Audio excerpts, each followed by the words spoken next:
bring you Mr. Tyrone Power in tonight's presentation of Suspense.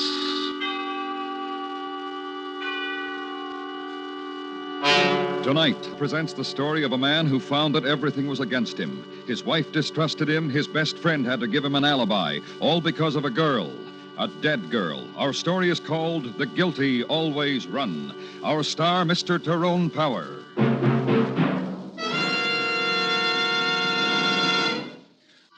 And now presents transcribed The Guilty Always Run, starring Mr. Tyrone Power, hoping once again to keep you in suspense.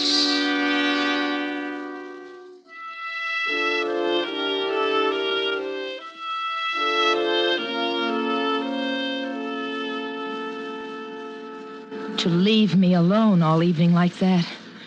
It's way after 12 and... Listen, you told me it was all right. You told me to go. Answer the phone, will you? Okay. Or do you expect me to leap across the room Okay. Hello?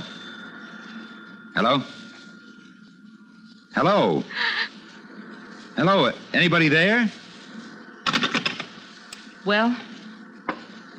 Nobody there. What's the matter? I thought I heard something. Hello?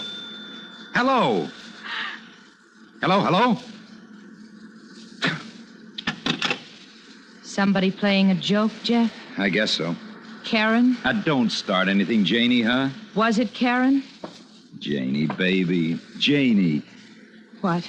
Listen. Sure, sweetie. What do you want me to listen to? It's not my fault you've got your hip in a cast. It's not your fault I've got my hip in a cast, dear. Oh, cut it out, will you? I'm clumsy. I go along on vacations to the beach and fall off a surfboard and break my hip, and my husband meets another...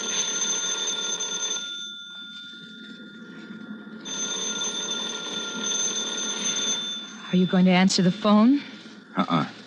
No. Bring the phone over to me, Jeff. Let me answer it. Sure. Here. Hello? What's the matter? You tell me. I asked you a question. What's the... Here, you take the phone. Hello? Who is this? Hello? Help me, Jeff. Yes, this is... Jeff. This is Jeff. Who... Hello? Well, whoever it was hung up, Janie. Who was it, Jeff? I don't know. Was it Karen? Now, why don't you cut that out? It was a girl. Was it Karen? Karen sounded like she needed help. Loaded, probably. What does she look like? You never told me. Very tanned, very tall. And very beautiful. She really is. Calling here after midnight. Doesn't she know you're married? Didn't you tell her? I told her. You better go see if she's all right. Now, listen. Karen... You'd better go see. Yeah.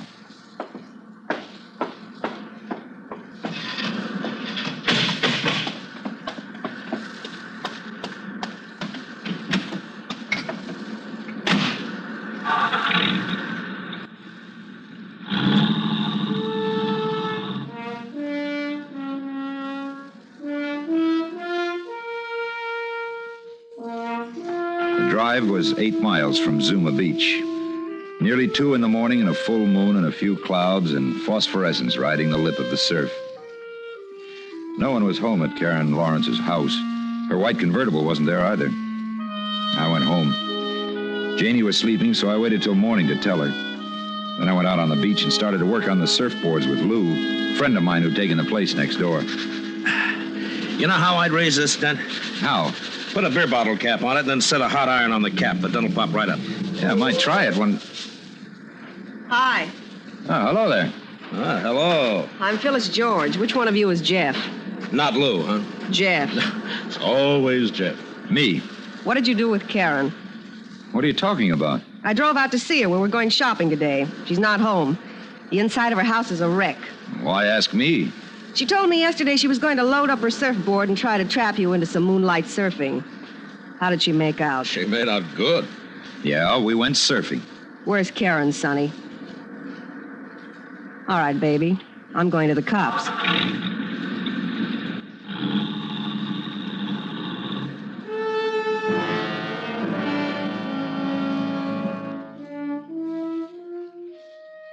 We finished resurfacing the boards after that. Not much talk. I kept looking down the road for the cops that girl promised. No cops. After a while, I said to Lou, see ya, and went back to Janie. Carried her out to the strand of white beach we bought for the summer. Oiled her back and her shoulders and her arms and then her face. Then lay down and set the ball of sun spinning. And that's how a day got done.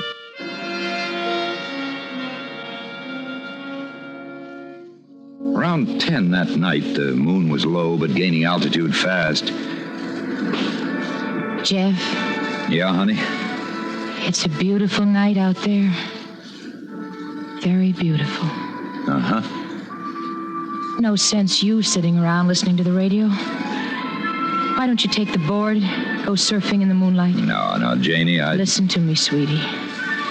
If I could, I'd go with you. There's nothing right now I want more to do. So you go, huh, sweetie? Don't let me ruin all of it for you. Oh, Janie, I don't mind. You go, take the board and go because I asked you to. Because I want you to.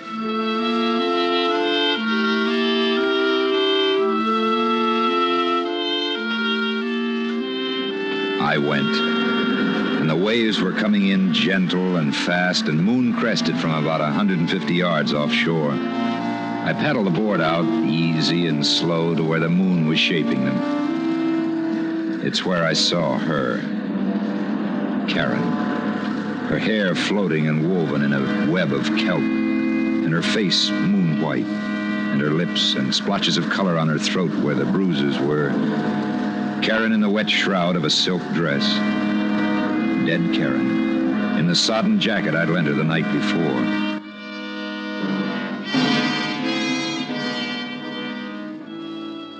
When I got back to the house, Janie was asleep. I didn't wake her. I got into some clothes, went out to the car. Hey, wait a minute. Is that you, Jeff? Yeah, it's me, Lou. Lou, come out here a minute, will you? Sure.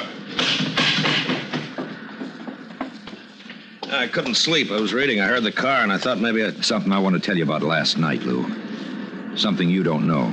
All I know about last night is that you and Karen went surfing by moonlight this morning. A girl named Phyllis rode up and yelled cop in your face because no more beautiful Karen. After that, I lose you. Just listen to me, huh?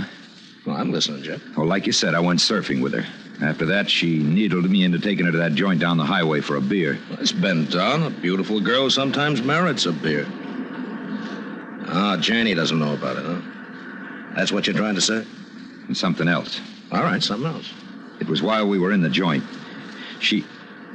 Well, you know Karen. You'd know what she... Yeah, if only you better than I.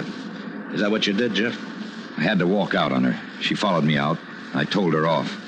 Put her in her car and told her off for the rest of time. Marriage, you said to her. Happily married. And a couple of other things I said. She cried, and then she drove off. I walked the beach for a long time. Jeff. It's the last I saw her, Lou. I swear it. I swear it. What's eating on you, kid? A little while ago, I found her. Floating in a kelp bed. Dead. I think murdered. Where were you going just now, Jeff? To the police. Jeff, Yeah? police is where grief is. What? You told Karen off, you said, and never saw her again. You swore it when I didn't even know what you were talking about. But don't you believe me? Don't... Police is where grief is. Police and Karen murdered can burst wide open what you got with Janie. Hey, you forgot a thing, Jeff. What? You didn't walk a lonesome beach last night. You left Karen, you came to my house. We sanded the surfboards. Isn't that what you forgot? Lou. From me to you, an alibi. An alibi maybe you don't need, but from me to you. Because of what you and Janie mean to me.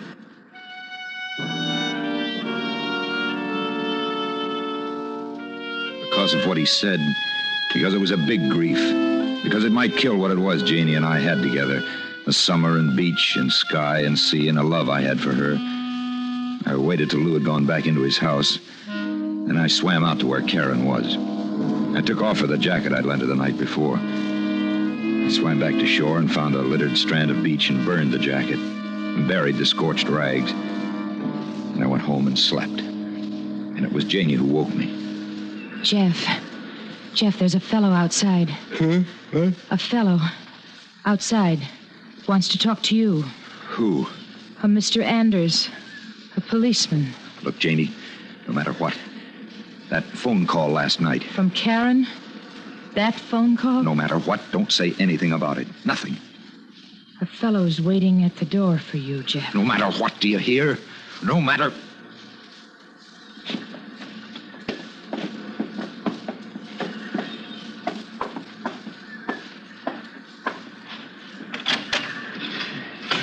You want to see me? You Jeff Marlowe? That's right.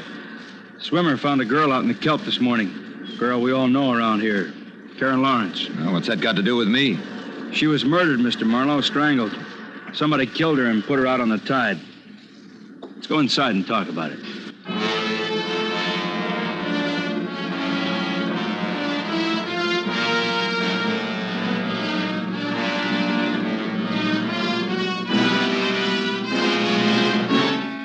Bringing you Mr. Tyrone Power with Kathy Lewis and William Conrad in The Guilty Always Run. Tonight's presentation in radio's outstanding theater of thrills, Suspense.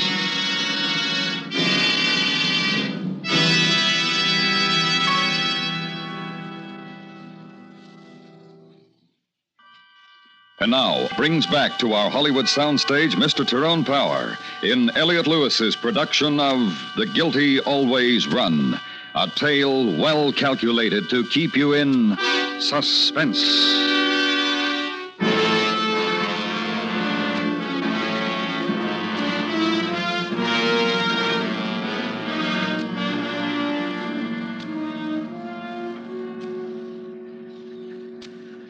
Karen Lawrence, Mr. Marlowe.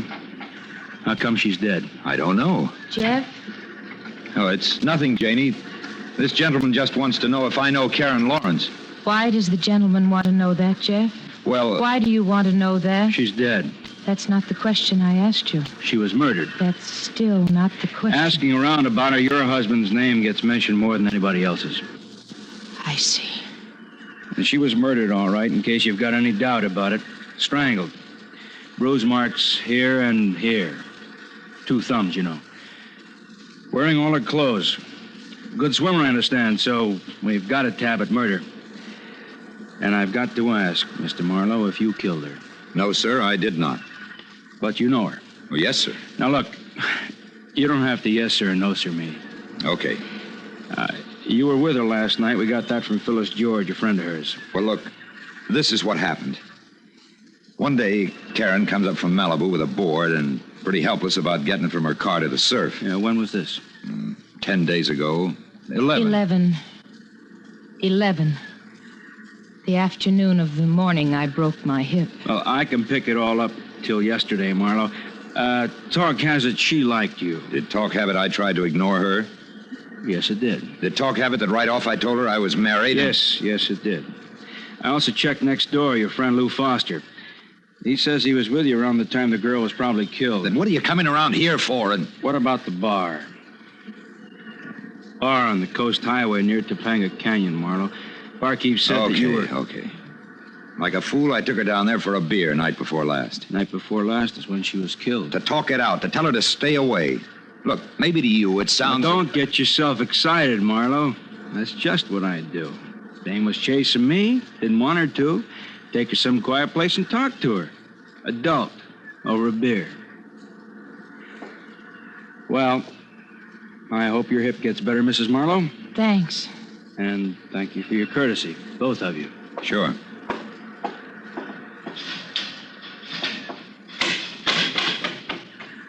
Jeff? Yeah? You didn't tell me you took her for a drink. Just for a beer. Oh. Now look, Janie. To tell her not to love you anymore, Jeff? What's been going on, anyhow? Hello? Mr. Marlowe? That's right. Who's this? Norm. Norm? Yeah, Norm Sloan, Mr. Marlowe. I got the Topanga Innery on the Coast Highway. You been in here? In fact, night before last, you were in here with Karen Lawrence. I understand from the police that Karen... What do you want? I can't talk to you over the phone, Mr. Marlowe, but I wish you'd stop in here any time in the next half hour or so. If I were in your shoes, I would, Mr. Marlowe. Bye.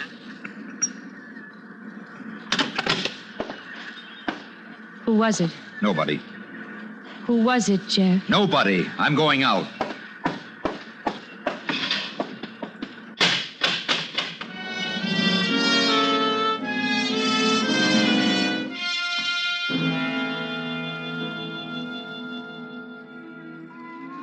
You don't want to hear my troubles, Mr. Marlowe, so I'll just tell you this. I didn't tell that policeman about the argument you and that girl had in here. Since you were the only ones in here, then I'm the only one who knows about it. And what happened out front when you left. How she was carrying on and crying. And from what Mr. Anders, that policeman, said, she must have been murdered a couple hours after you left here with her. Now, look, I don't know what you told the police, but you came down when I called, Mr. Marlowe, so what am I to figure? As long as you're here, Mr. Marlowe, I'd like to know what it feels like to go out to Santa Anita with $1,000 and not care if I win or lose. With $1,000, Mr. Marlowe. Today, Mr. Marlowe.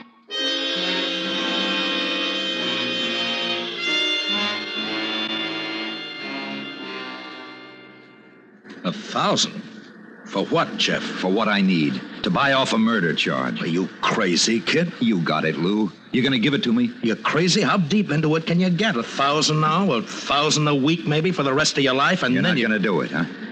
You're not gonna give it to me. Who you buying from, Jeff? Sloan. Runs the beer joint on the highway.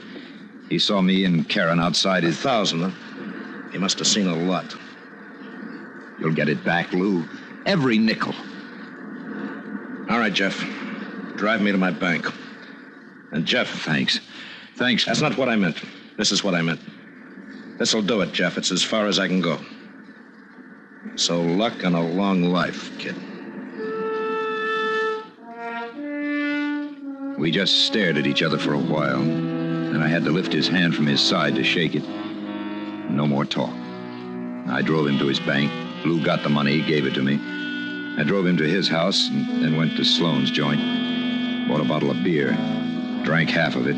Paid him $1,000 for it. Sloan laughed from deep in his stomach.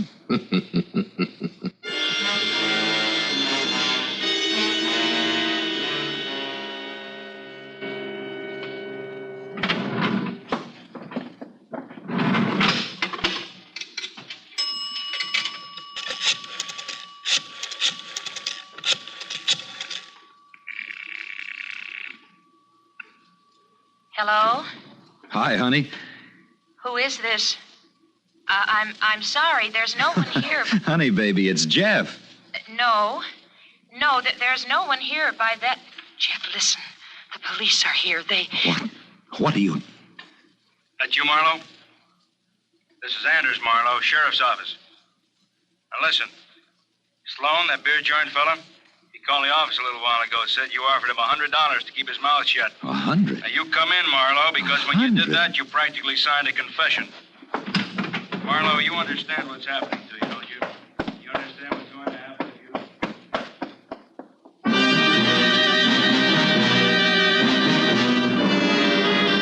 I let the receiver hang and let him talk into nothing, and I ran.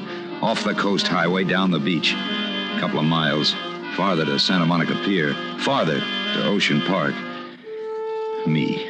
Wanted for murder. Because Karen, dead Karen, wanted a part of my life, and I wouldn't give it to her.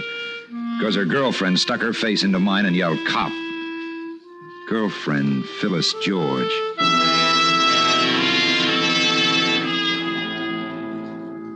I found her address in the Venice phone book. I went there. Rooming house overlooking one of the phony canals they have. Second floor rear. Phyllis. Scared. Staring. Holding it in. You just get out, you hear? Just keep away from me. You gotta help me, understand? Things you know about Karen. Fellas she knew. One fella maybe who wanted her dead. You did it. Nobody wanted her dead. Help me. What was it you had with Karen? It makes you choke her and kill her and throw her out into the ocean like she was I didn't kill her. You get out of here, huh? Because you scare me. Because you Just listen, huh? Anything you know about her that I can take to the cops. Keep away. Keep away. Kill her. Kill her. Kill her. Shut up. Like Karen, huh? That's how you jump. That's what you did to her, killer? That? Like you wanted to do to me just now? No, I don't. Don't do...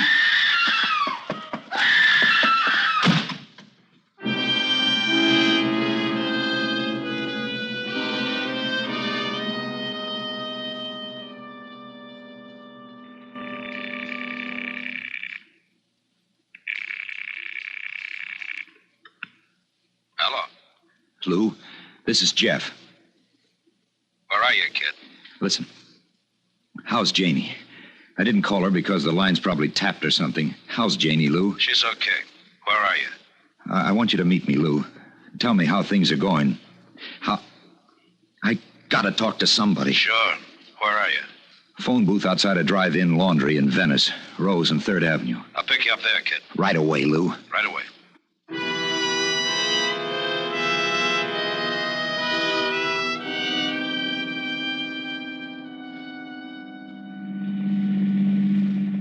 How you feeling, kid? Scared, Lou. I'll bet. How did I get into this, Lou? What happened? Why am I running away? Jeff, let's not... Let's not what? Let's not kid. Huh? Because I'm in this, too. That alibi I gave you. What do you mean, let's not kid, Lou? The way you pounced on the alibi, paying blackmail. Is that any way for an innocent... You're saying what, Lou? Come on, Jeff. You really think I killed her, don't you? Listen, Jeff, Janie and I were talking. Janie thinks I killed her. Yeah. Yeah, she does, Jeff. You ask and I told you. Okay. What are we stopping for? This is where you're getting out. What are you talking about? Hey, what is this? Open the door, Marlowe. That's the boy. Now come on out. That's it. You can slide out too, Mr. Foster. Sure. Lou. That's right. I told Mr. Anders I'd bring you here, kid. Look, I didn't kill her. I did a lot of things wrong, but I didn't... Just don't whimper, Jeff, huh? The old nerve, kid. Like sliding in on a big one. Like the thrill things, kid, huh? Like you and Karen. It wasn't like that. How was it, kid, huh? What was the formula? Flex the muscle and be polite, brown eyes looking up at you, and here, take my coat, you must be cold, and let's have a beer and back to the beach. Ooh. Back to the beach, and after all of it, she was only kidding all the time?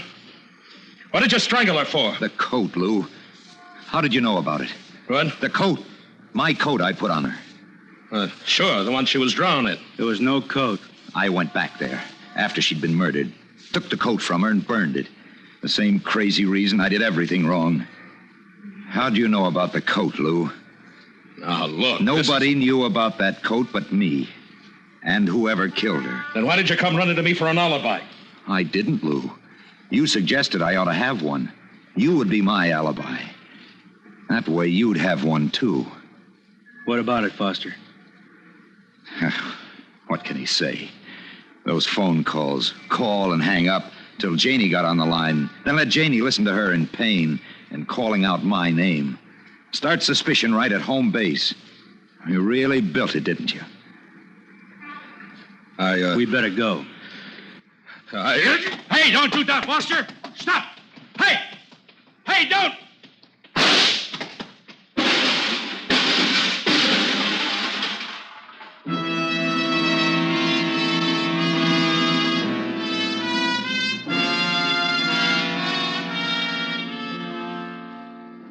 Lou didn't die. He'll stand trial. Summer's fading and vacation's long over.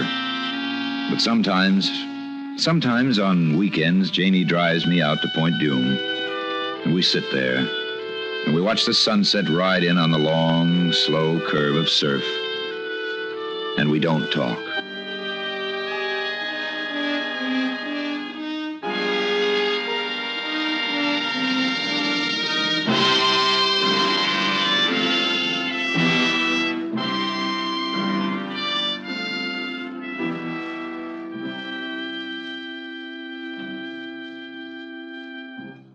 Suspense. Tonight's star, Mr. Tyrone Power. Next week, Suspense.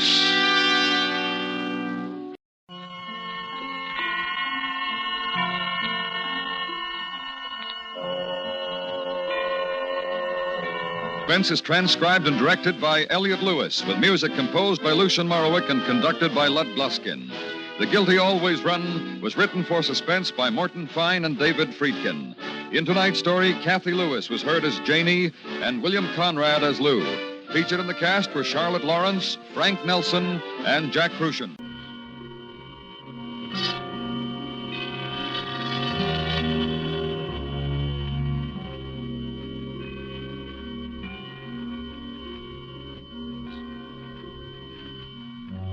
This is the CBS Radio Network.